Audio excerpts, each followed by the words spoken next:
నమస్తే, నేను Maruthi Ram. One voice న్యూస్కు స్వాగతం. కేసీఆర్ 10 సంవత్సరాలు గజ్వేల్ ఎమ్మెల్యేగా ఉండి గజ్వేల్కు ఏం చేసింది లేదని, అభివృద్ధి శూన్యమని గజ్వేల్ మాజీ ఎమ్మెల్యే తూముకుంట నర్సారెడ్డి అన్నారు. సిద్దిపేట జిల్లా గజ్వేల్ పట్టణంలో నర్సారెడ్డి మీడియా సమావేశం ఏర్పాటు చేశారు. ఈ సమావేశంలో ఆయన మాట్లాడుతూ గజ్వేల్ అభివృద్ధి చెందిందని హరీష్ రావు అంటున్నారని, గజ్వేల్లో రింగు రోడ్డు పూర్తి కాలేదన్నారు. ఇందిరా పార్క్ నుండి కోటమైసమ్మ రోడ్డు కూడా పూర్తి కాలేదన్నారు. కేసీఆర్ తాగి పడుకుంటే హరీష్ రావు గజ్వేల్ కోర్టును సిద్దిపేటకు తీసుకెళ్లారన్నారు. కేసీఆర్ గజ్వేల్కు ఇంతవరకు రాలేదన్నారు. దుబ్బాకలో చేయని అభివృద్ధి రఘునందన్ రావు గజ్వేల్కు ఏం చేస్తాడని ప్రశ్నించారు. గజ్వేల్కు ఎమ్మెల్యేగా ఉన్న కేసీఆర్ గజ్వేల్లో ప్రచారం చేయలేదన్నారు. గజ్వేల్పై సవతి తల్లి ప్రేమ చూపించిన హరీష్ రావు గజ్వేల్లో ఏ ముఖం పెట్టుకుని ఓటు అడగడానికి వచ్చారన్నారు. గజ్వేల్లోని పాండవుల చెరువును మినీ ట్యాంక్మెంట్ చేస్తానని చెప్పి అధ్వాన పరిస్థితిలో విడిచిపెట్టి వెళ్లారని మండిపడ్డారు. ఈ కార్యక్రమంలో టీపీసీసీ కార్యదర్శి నాయని యాదగిరి, గజ్వేల్ ప్రజ్ఞాపూర్ మాజీ మున్సిపల్ చైర్మన్ గాడిపల్లి భాస్కర్, నక్కా రాములు గౌడ్, మొహమ్మద్ సమీర్ తదితరులు పాల్గొన్నారు. ఈయన ముఖ్యమంత్రి అయి తాయి పడుకుంటే అల్లుడు ఇక్కడికి వచ్చిన సబ్కోటు సిద్దిపేటకు తీసుకుపోయాను. అట్లా సిద్దిపేటలో కోర్టు ఉండగా ఇంకొకటి తీసుకుపోయాను. మన దగ్గరకు వచ్చింది కూడా మనోళ్ళు అడ్వకేట్స్ వాళ్ళ డిమాండ్ అని ధారణ కూడా చేసినా దాని గురించి పట్టించుకోలేదు. అదేవిధంగా మల్లన్న సాగర్ వెంకటరామరెడ్డి చూసుకుంటాడు. ఎవరైనా కలెక్టర్ ఉన్నప్పుడే అందరిని ముంచి ఆ విధంగా మనని ఇష్టపెట్టిపోయాడు. ఇప్పటికి కూడా మీరు చూడండి, ఆడ ఎవరైనా మనిషి చనిపోతే అది ఎక్కడ కాలేయాలనో తెలియక వాళ్ళ ఇంటి పక్కకి కాల్ చేస్తుంది.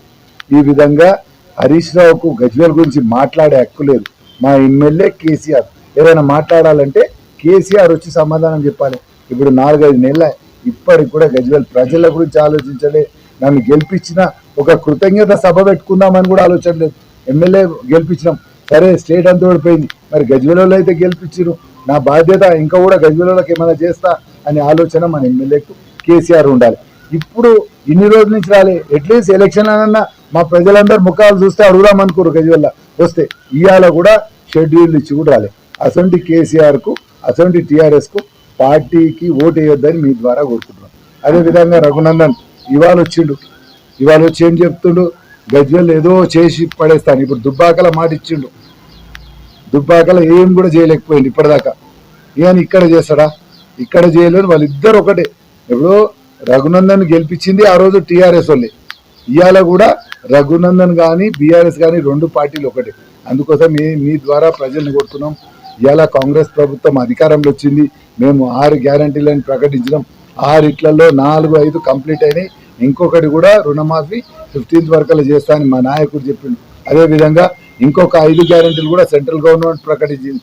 అవి కూడా అన్ని కంప్లీట్ చేసి మాకు అధికారం ఇవ్వండి, ప్రజలందరినీ కోరుతున్నాం. మేము ఎప్పుడు కాంగ్రెస్ నాయకులు అందరం కూడా మీకు అందుబాటులో ఉండి మీకు సేవ చేసేందుకే ఇక్కడ గజ్వేల్ ఉంటున్నాం. మన ఎమ్మెల్యే ఉన్నాడు, ఫామ్ హౌస్కు రానియాడు, గేట్కు లోపలికి రానియాడు.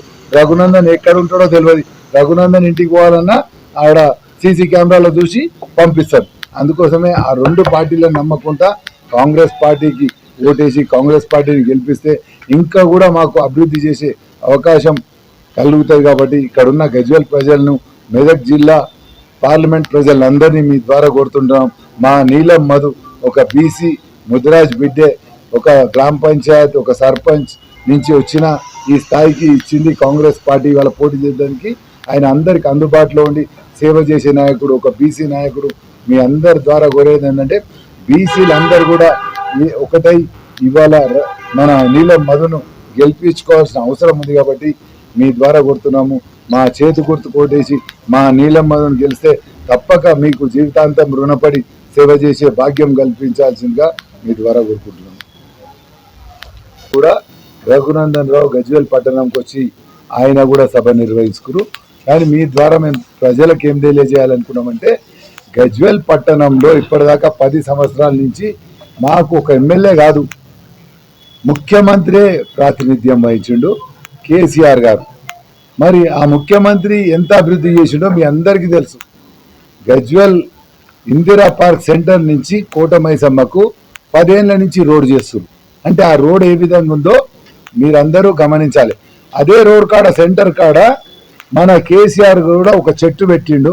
ఆ చెట్టు ఎవరైనా ప్రజలు వీకేయాలని దానికి ఒక జైలు ఉన్నట్టు జైలు వేసినట్టు అక్కడ ఒక సీకులతో కట్టింది. అంటే మీరు అర్థం చేసుకోరు, గజ్వేల్ పట్టణానికి ఏం చేయలేని కేసీఆర్ ఇందిరా పార్క్ ని కోటమైసమ్మకు చేయలే. మళ్ళీ అదేవిధంగా గజ్వేల్ రింగ్ రోడ్ 10 ఏళ్ల నుంచి ఆయన మొదటిసారి నామినేషన్ వేసినాడు, వచ్చి ఆ రోజు జామ్ అయితే నాకు అవసరం లేని రింగ్ రోడ్ కూడా పని ప్రారంభించింది. కానీ 10 ఏళ్ళ ఇప్పటికి కూడా ఆ రింగ్ రోడ్ పూర్తి కాలేదు.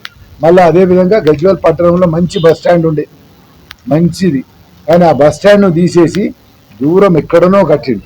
మరి అదే సిద్దిపేటలో కొత్త బస్ స్టాండ్ ఉంది, పాత బస్ స్టాండ్ కొత్త బస్ స్టాండ్ చేసిండు హరీష్ రావు. అంటే అర్థం చేసుకోరు, ఇక్కడనేమో పాత బస్ స్టాండ్ కొత్త బస్ స్టాండ్ చేయొచ్చు కదా, ఏ విధంగా ఉందో. ఆయన ఒక 6 నెలల్లో సిద్దిపేటలో కొత్త బస్ స్టాండ్ చేసుకుండు. మనది ఏడాది అయిపోయింది. ఉన్న బస్ స్టాండ్ ఏమో బంజర్ దొడ్డి లెక్క ఊరవతల కట్టిండు. గజ్వేలే కాదు, ప్రజ్ఞాపూర్ కూడా బస్ స్టాండ్ ఆ విధంగా.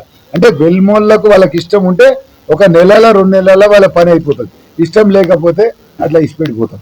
అదేవిధంగా మళ్ళా పాండవుల చెరువు మీరు చూస్తారు, మన దగ్గర పాండవుల చెరువు లేకపోతే ప్రజ్ఞాపూర్ల చెరువు డెవలప్ చేస్తాడు. ఏమన్నా చేసిండా? ఉన్న ఇందిరా పార్కును ఖరాబ్ చేసిపోయింది. పాండవుల చెరువు ఏ విధంగా ఉందో మనం చూద్దాం.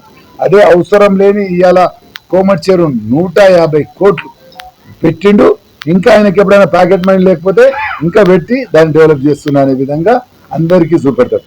ఆయనకి ఇష్టం ఉన్న పని ఆ విధంగా కంప్లీట్ అవుతుంది, ఇష్టం లేకపోతే ఇట్లా పెండింగ్ అవుతుంది. అదే మన గజ్వేల్కు సబ్ కోర్ట్ మంజూరైంది. మంజూరైతే ఈయన ఏడికి తీసుకుపోయాడు, సిద్దిపేటకు తీసుకుపోయాడు. ఈయన ముఖ్యమంత్రి అయి తాయి పండుకుంటే అల్లుడు ఇక్కడికి వచ్చిన సబ్ కోర్టు సిద్దిపేటకు తీసుకుపోయాడు. అట్లా సిద్దిపేటలో కోర్టు ఉండగా ఇంకొకటి తీసుకుపోయాడు. మన దగ్గరకు వచ్చింది కూడా మనోళ్ళు అడ్వకేట్స్ వాళ్ళ డిమాండ్ అని ధారణ కూడా చేసినా దాని గురించి పట్టించుకోలేదు. అదేవిధంగా మల్లన్న సాగర్ వెంకటరామరెడ్డి చూసుకుంటాడు. ఎవరైనా కలెక్టర్ ఉన్నప్పుడే అందరిని ముంచి ఆ విధంగా మనని ఇష్టపెట్టిపోయాడు. ఇప్పటికి కూడా మీరు చూడండి, ఆడ ఎవరైనా మనిషి చనిపోతే అది ఎక్కడ కాలేయాలనో తెలియక వాళ్ళ ఇంటి పక్కకి కాల్ చేస్తుంది. ఈ విధంగా హరీష్ రావుకు గజ్వేల్ గురించి మాట్లాడే హక్కు లేదు. మా ఎమ్మెల్యే కేసీఆర్ ఏదైనా మాట్లాడాలంటే కేసీఆర్ వచ్చి సమాధానం చెప్పాలి. ఇప్పుడు 4-5 నెలల ఇప్పటికి కూడా గజ్వేల్ ప్రజల గురించి ఆలోచించలే. నన్ను గెలిపించిన ఒక కృతజ్ఞత సభ పెట్టుకుందామని కూడా ఆలోచన లేదు. ఎమ్మెల్యే గెలిపించినాం, సరే స్టేట్ అంతా ఓడిపోయింది, మరి గజ్వేల్లో అయితే గెలిపించారు, నా బాధ్యత ఇంకా కూడా గజ్వేల్లోకి ఏమైనా చేస్తా అనే ఆలోచన మన ఎమ్మెల్యేకు కేసీఆర్ ఉండాలి. ఇప్పుడు ఇన్ని రోజుల నుంచి రాలే, అట్లీస్ట్ ఎలక్షన్ అన్నా మా ప్రజలందరూ ముఖాలు చూస్తే అడుగుదాం అనుకోరు. గజ్వేల్ వస్తే ఇవాళ కూడా షెడ్యూల్ ఇచ్చి కూడా రాలే.